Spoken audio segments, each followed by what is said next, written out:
Greetings, I'm Squared here, and today we're going to continue talking about Learning Target 1, but today we're going to talk about these features: direction of the graph, the shape of the graph, domain and range, and whether the function is increasing or decreasing.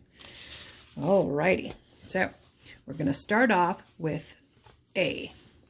A tells us what direction the parabola opens. Does it open up or down? It also tells us what shape the parabola is going to have. So, like I said, this is a pretty simple function. You could also have ax squared plus bx plus c. We could have something like that too, where there's numbers, there's three terms, it's a quadratic trinomial, and there's a number in front of each of those. So that number, if it's not there, in our parent function it was just x squared, that means a was 1. So a can't be 1 for the direction to change or for it to get narrower or wider. So it has to be something other than 1. When a is less than 0, the parabola opens down. I'm hoping that everybody knows what kind of numbers are less than 0. Those would be negative numbers. So you might have an f of x equals negative 5x squared. That would tell you that the parabola opens down. If a is greater than 0, those are positive numbers, and it's going to open up. So you might have a y equals 1/2 x squared plus 3x. That a, the number in front of the quadratic term, that coefficient right there in front of the x squared, is always going to tell you whether the graph opens up or down. So remember, if it's negative in front of the x squared, it opens down. If it's positive in front of the x squared, it opens up. So now we're going to do some examples. So hopefully maybe you can pause and just kind of figure it out and then see if you're right. So what's A? A is 3. Is it positive or negative? It's positive, so it opens up. What's A? A is negative 1/2 or negative 0.5. What does that mean? It's negative. It opens down. If you want to write open down, that's fine. I sometimes will write, just draw the picture of the graph. Well, this is our parent function. A is 1. Remember, if it's not there, it's a 1, and that opens up. So I'm going to draw a picture on that one. Opens up. Here, A is 2. So that means it's positive. It opens up. A is 1.6. Still positive. Opens up. A is negative 43. It's negative. It opens down. Here's my x squared. I've got to be careful because that's an x. I don't look at the x. I look at the x squared. A is 4. So that means it opens up. I don't look at the 16. I want to look at the x squared. A is negative 2. So it opens down. And here again, I want to make sure I look at the right one. I look at the x squared. That's negative 3. So that means it opens down. So that's how you tell whether the graph is going to open up or down. It's a really important feature, especially when we start graphing. Okay, so now A also does something else. Not only does A tell us whether it opens up or down, it tells us if it's wider or narrower than that original parent function. So you'll see here that I have these little intervals here. So when the absolute value, well, what does that mean? Well, when I'm figuring out if it's narrower or wider, I ignore the sign in front of A. I don't care whether it's positive or negative. I just care about the absolute value of it. So we're going to talk about that, the absolute value of A. So when the absolute value of A is between 0 and 1, it's vertically compressed. Vertically compressed means that vertically, that means up or down, it's kind of squashed. And when it's squashed or vertically compressed, it gets a little wider. So we're going to say that's wider, vertically compressed. And then when we have an A, absolute value of A that is greater than 1, it's going to be vertically stretched. That means we stretch it like that and it becomes narrower. Okay, so vertically stretched, it's going to be a little skinnier. Vertically compressed is going to be a little wider. So you're going to have things like f of x equals 1/2 x squared. If you have a of 1/2, it's between, the absolute value of that is between 0 and 1. So it's going to open up and it's going to be a little wider than the parent function. If you have something like f of x equals negative 5x squared, that's going to be narrower and it's going to open down. So the negative tells us that it opens down, and the 5, the absolute value of -5 is 5, tells us that it's narrower or vertically stretched. So now I'm going to give you some problems. I'm just going to ask you, is it vertically stretched or vertically compressed? Is it wider or narrower?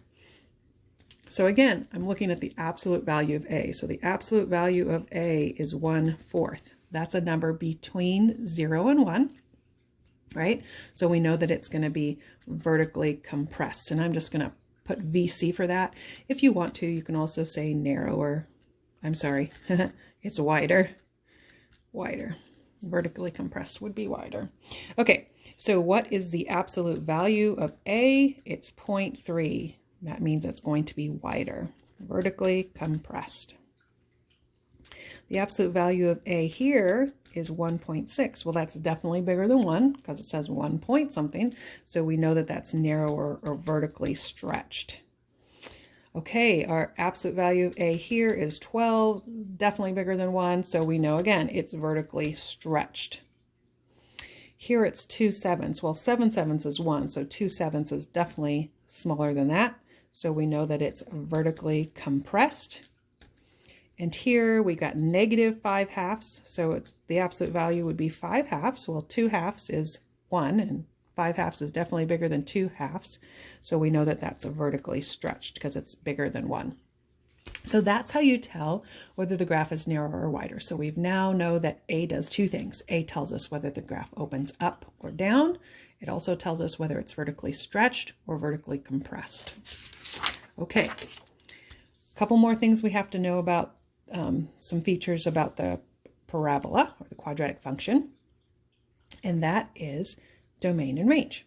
So we're going to look at domain and range for a minute. Let me see if I can get the screen so you can see all the words. Well, I think you can see most of them. So domain is all possible values of x. We've done that before. So you should know what all possible values of x, what domain means. Range, all possible values of y. You should know that because we've been doing that all year. So just what can y equal, what can x equal? Increasing or decreasing might be a new thing. I can't remember if we did that with absolute values or not. I think we did. But anyway, sometimes they're going to ask you, over a certain interval, is the function increasing or decreasing? So I have two pictures. I have a picture of a parabola that opens up and a parabola opening down. We always go from left to right when we're talking about whether a function is decreasing. Always. We're always going this way. It's always about x on the x-axis, moving left to right. So even though this has an arrow going down, that's why it's confusing. You see the arrow going down, you think, oh, that must be decreasing. But that's going from right to left. I'm going from left to right. So if I go like this on my graph, I'm actually increasing. And then once I hit the vertex or the turning point, now I start decreasing. Same thing over here. It's going to change at the vertex. But because it's pointing up, it's opening up, I'm going to be decreasing first, going left to right, then increasing. All right, so going to have you a couple examples on, hey, is this increasing or decreasing? So the first example, now this is not a quadratic function. I wanted to show you one that had some turns and curves in it because it starts to increase, then it starts to decrease, then it starts to increase again. So we see from left to right, I'm going up, increasing. It stops going up. That's a high point right there, right? It's a maximum. Then I'm going to go down. Now it's decreasing. When I get here, it stops going down, it starts going up. So it's a minimum. So I'm going up until I reach that. So the intervals are all about x. So this one says -4 to -2. Well, here's -4 and here's -2. So I'm just talking about that portion of the graph. And I need to know, hey, is it going up or down? Well, we just said it's right. It's increasing here, then it's decreasing here, then it's increasing here. So I know that that's an increase. Now I'm going to go from -1 to 2. What's happening between -1 and 2? Well, my arrow points out that it's decreasing. And then they're asking, well, what about between 3 and 5? Well, between 3 and 5, it is increasing. Now that's kind of a more difficult problem, and we won't have any like that because in the parabola, it's pretty easy. Either it's increasing or decreasing, and it's only on, you only have to look at the two halves. On one half, it's doing increasing or decreasing, and the other half it switches. So let's see if we can do a couple examples. We've got 4 examples for you. We're going to review a little bit of what we did yesterday with our vertex, x-intercepts, y-intercepts, axis of symmetry. But in every problem, we're going to find the domain, the range, and an interval, going to find out if it's increasing or decreasing on an interval. Okay, so the first problem. What's the domain? Well, domain is all possible values of x. So remember the question we used to ask. Does it go left forever? Does it go right forever? And if the answer to both of those are yes, with no breaks, then we know it's all real numbers. We see the arrows. It goes left forever. It's going to keep on going left and right forever. So we know those are all real numbers. In fact, on all parabolas that are y equals x squared, because in Algebra 2 or pre-calculus, you're going to learn about parabolas that are x equals y squared. We're not going to do any of those. Those are sideways parabolas that open left or right. So in all the ones we do in Algebra 1, the parent function is y equals x squared. The domain will always be all real numbers because it will always go left and right forever. So just a note, domain's going to be easy if you just remember, oh, yeah, they go left and right forever, all real numbers. Now range, remember I asked myself the same question. Does it go up forever? Does it go down forever? Well, this one does not go up forever. It goes down forever. So we have to find the starting point for y. Remember, range is y. Where does it start going down? It starts going down right there. What's my y value? -1. There's no y values up here. It starts here and then it goes down forever. So that means y, the range is y is less than or equal to -1 because it is -1 and then it goes down forever. And then a little review from yesterday, the vertex. The vertex would be 4, -1 because that's 4 here and -1 there. Increasing or decreasing on this interval. Okay, so let's see where that is. -2 to 3. Well, we don't even know what -2 is over there, but we know what 3 is. So it's talking about this part of the graph.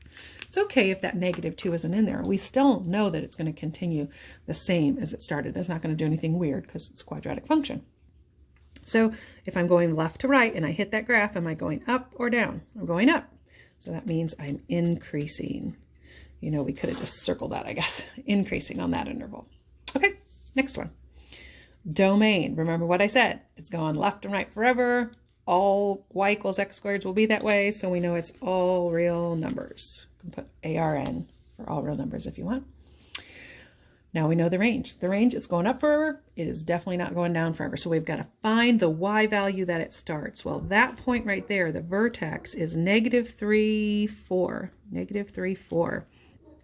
So we know that we take the y value. The lowest y value is 4, and then it goes up forever. So we're going to say y is greater than or equal to 4. Okay, x-intercepts. Well, that graph is up there, opening up. It never crosses the x-intercept, the x-axis, excuse me. So we would say there aren't any. There are no x-intercepts. Now for our increasing and decreasing interval, let's see what they're talking about. They're talking about -3 to 1. So I'm talking about this area right here. What's happening? Is it increasing or decreasing? Okay, left to right, I would be going up. So we would say that is increasing over that interval. All right, 2 more. And then you can have fun with your homework. Okay, again, domain. Hopefully you remember domain and range, left and right forever, all real numbers. The range, it's going up forever. So that means we have a greater than. I don't know if you noticed that and I forgot to mention it. Let me just put that back there. When it was going down forever, we had to say y was less than or equal to. And when it was going up forever, we say greater than or equal to. So don't forget that. Sometimes that's confusing. It's going up, it's going to be greater than. So y is greater than or equal to whatever that is. Our vertex is 1, 2. So here's our y value. So it's going to be 2. And then our axis of symmetry, remember that was the vertical line that splits the parabola in half and goes through the vertex. So whatever that x value is on our vertex, that's our axis of symmetry. So it's x equals 1. Remember, it's a line, so we have to write it as an equation, not a point. You can't just put 1. You have to say x equals 1. Okay, is it increasing or decreasing on that interval 1 to 5? So let's look. 1 to 5. Okay, it looks like it's going up, right? It's going up from left to right, so we would say increasing. Okay, last example for today. Domain. Hopefully you remember all real numbers, all parent functions, all parabolas that have y equals x squared. Going to be all real numbers because it goes left and right forever. The range looks like, be careful what they're counting by. It looks like they're counting by 2s, so that's going to be a 1.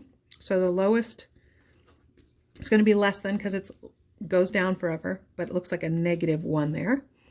Y-intercept looks like it's right here at 5. It's hard to tell, but we're going to go for -5. So it doesn't have any x-intercepts. And then what about that interval from 2 to 4? Well, let's look. From here to here, what's happening? Looks like it's going down, right? From left to right, we would be going down. So that would be decreasing. Okay, so we learned a lot about how A affects the parabola. It can tell us a lot of different things. And then we've learned about domain range, increasing and decreasing. So good luck with that. M squared, signing out.